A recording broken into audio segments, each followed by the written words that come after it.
Yep, this pool is not open today because they're doing construction, and it's interesting. It's gonna be nice, but we won't be able to partake because it's under construction.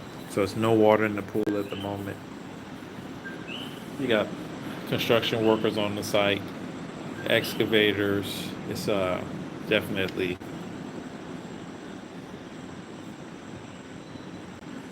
under construction, but we are able to use the pool at the um, adjoining resort, the Margaritaville Vacation Club.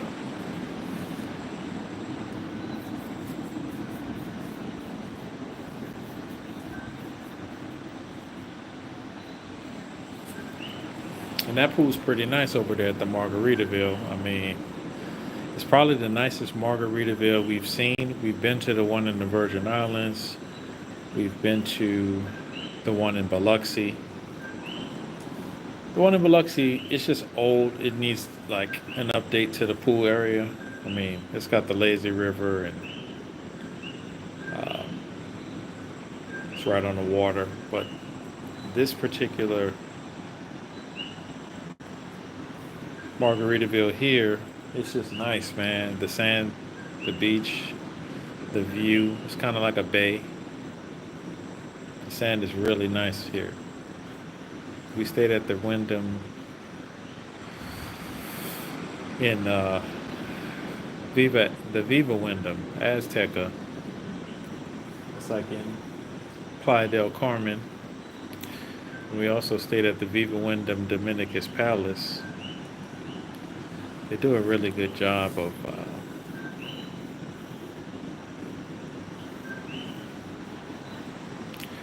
picking locations on really, really nice beaches, and they just hold on to these locations for a long, long time. I think the Viva Wyndham Azteca opened in 1982, I believe.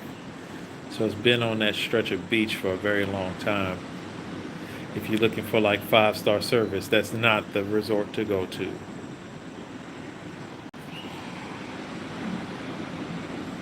Some resorts don't even give you bottled water, like we got here today. And they got bottled water at the front desk. Don't get me wrong, but they don't have it in the room. So if you go down there, you're just asking for a bottle of water. They'll give you a bottle of water. So, um, but the rooms are kind of smelly, you know. Um, we recently came from the Hyatt Grand Reserve, which is a really, really big resort as far as footprint.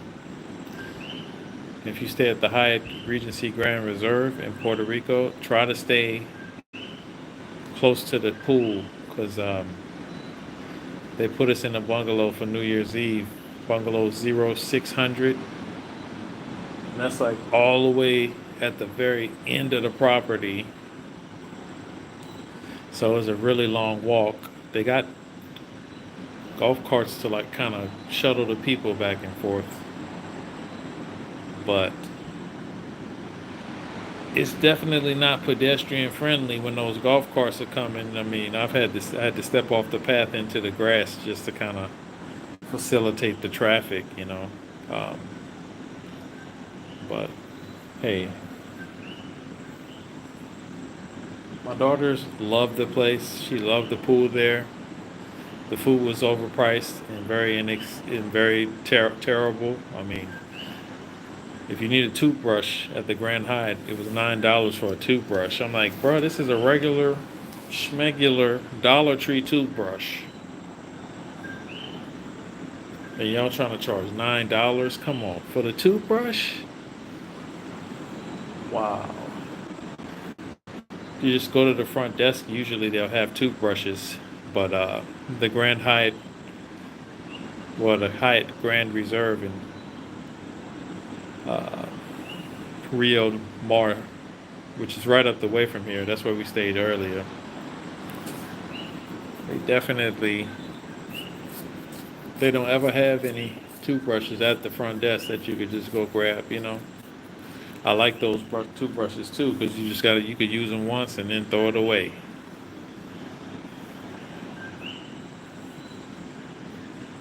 Be like, yeah, let me get 4 of those. There you go. You use one a day. That's what you like. You like a resort that had a free toothbrushes they give you. They don't charge you. It's probably a part of your service fee or something. They charge you somehow. So just be aware, you know, all of the amenities in the hotel you're already charged for in the room rate. And there's ways to minimize the amount that you pay on the room rate. Um, the easiest one I know is AAA, right? But you know, you got AAA. A lot of times you could get like $10 to $15 off the room rate. But if you got a military or government type of background, a lot of times the government rate is going to be between 150 to like 250 or something, somewhere in there. And it's pretty good, man. I mean, it's been there for years and years.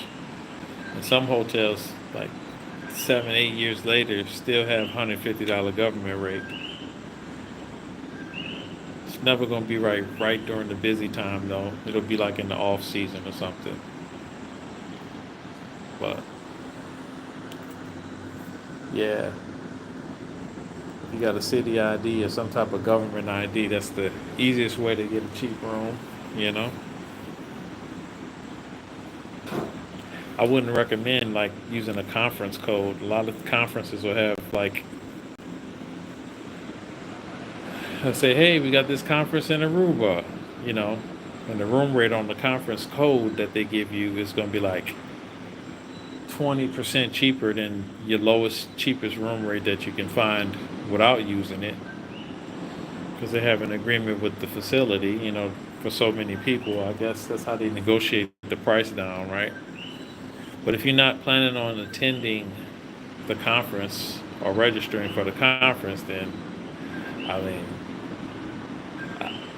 I know people that do it all the time, you know, but it's a potential that you could get caught doing something like that, and they may they may ban you from the conference or something like that, or they just won't honor the room rate when you get there. They'll say, well, you're not attending the conference, so you got to pay the regular room rate, which is like $20 more. I mean, 20% more. So I don't know.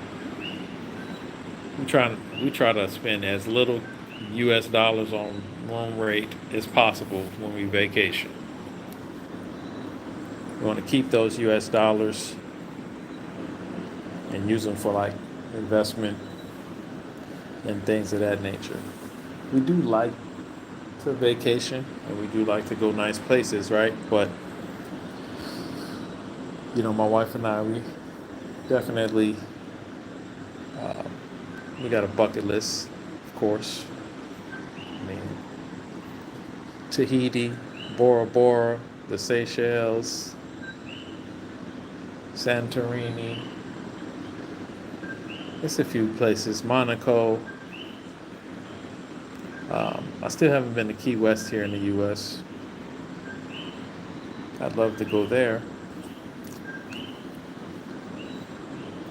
I want to go to a hot spring in Colorado. I hear they have like geothermic hot springs, and the water is like naturally heated by the interior of the planet, and the water come out like 200 degrees,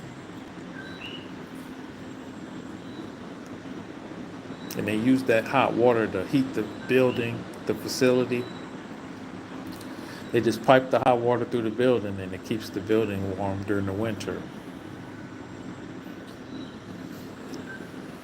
That's the type of place I'd like to visit.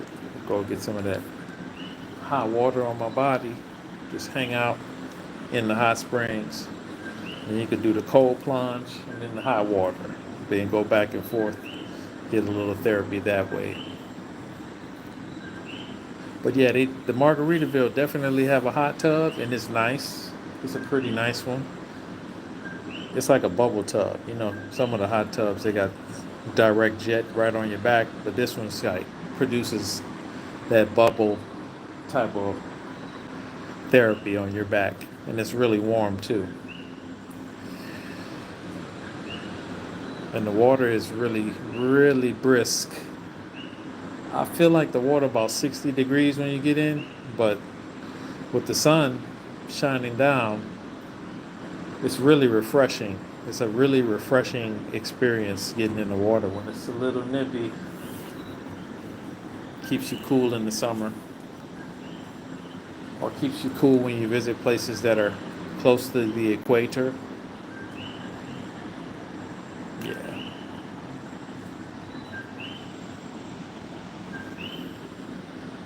There's places that are close to the equator. Let me see. Hold on. All right, I'm in this here.